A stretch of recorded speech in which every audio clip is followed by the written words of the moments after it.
Hello students, जैसा कि अपने लास्ट वीडियो में देखा था कि जो ग्रेविटी होती है उसका हाइट के साथ क्या इफेक्ट पड़ता है।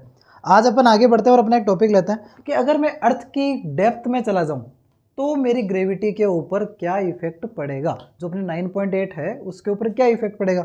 चलिएगा, सबसे पहले अपन क्या ले लेते हैं,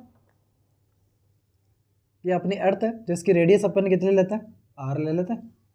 कैपिटल आर अपने क्या है, रेडियस ऑफ द अर्थ अपन ले लिया। और अपने को पता है मास ऑफ अर्थ क्या होता है, एम ई से डिनोट करते हैं। अब अपन कोई दूसरा ऑब्जेक्ट ले रहे हैं जो कितने डिस्टेंस पे है, ये तो रेडियस ऑफ अर्थ है।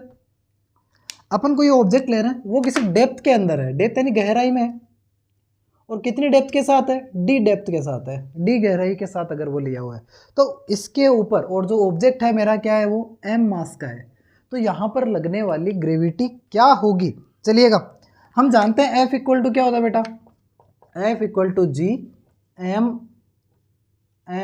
अपॉन आर स्क्वायर, यही होता है F equal to G M upon R square. जब अपन डेप्थ में जा रहे हैं तो डेप्थ में क्या हो जाएगा, एफ इक्वल टू, और कितने डिस्टेंस है तो F D equal to, D depth के साथ ले रहे हैं G M E small M upon depth अगर आ गई तो रेडियस अपनी कितनी हो गई है, आर ई माइनस कितना बेटा, डी का square, are E minus D का स्क्वायर, ये आएगा, यही आएगा।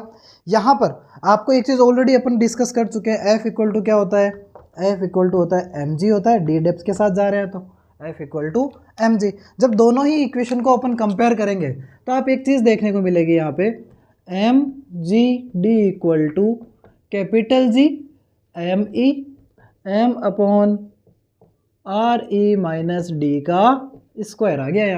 यहाँ पर कुछ चीज़ें कट रही है, स्मॉल एम से स्मॉल एम क्या कट जाएगा बेटा, कैंसिल आउट हो जाएगा। तो यहाँ पे ग्रेविटी ऑफ द अर्थ वो डी डेप्थ पे क्या प्राप्त होगी अपने को, capital G M E upon R E minus D का स्क्वायर। अगर मैं यहाँ से आर ई स्क्वायर कॉमन निकालूँ तो क्या हो जाएगा, G D equal to capital G capital M E upon R E का स्क्वायर जब कॉमन निकलेगा तो अंदर क्या बचेगा, 1 minus D upon R E का स्क्वायर, यही होगा बेटा। यहाँ पे आप एक चीज़ पता है आपको कि अपन जानते हैं जो नॉर्मल ग्रेविटी है जी डी इक्वल टू क्या होता है, capital G capital M E upon R E square होता है। तो यहाँ पे इस पूरी टर्म को अपन क्या लिख सकते हैं, ग्रेविटी ऑफ अर्थ लिख सकते हैं, जी ई लिख सकते हैं। तो क्या हो गया, G D equal to small G, ये ओरिजिनल है, upon 1 minus D upon R E का स्क्वायर। तो आप एक चीज़ देखेंगे यहाँ पर जो अपनी ग्रेविटी है वो अगर यहाँ पे देखें 1 minus D upon R E square आ रहा है, यानी जो ओरिजिनल ग्रेविटी है उससे क्या कर जाएगी, बढ़ती हुई अपने को मिलेगी।